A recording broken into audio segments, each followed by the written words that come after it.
Burun to'sig'i qiyshiqligi.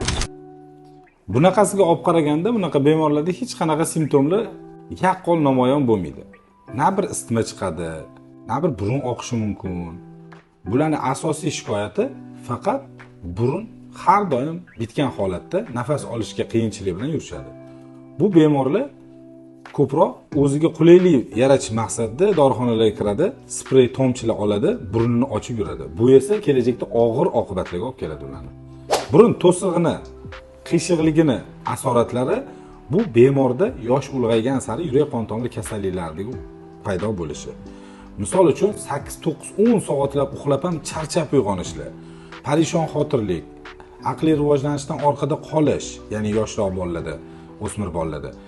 Undan keyingi holatlar, xotira pasayishi, shunaqa holatlar bo'ladiki, nevrologik o'zgarishlarga ham olib keladi. Bunaqa holatlarda shifokor ko'rigiga kelish tavsiya beramiz. Burun to'siq qiyshiqligi tashxisi qo'yilgan bemorlarning davosi bu albatta operativ yo'l hisoblanadi.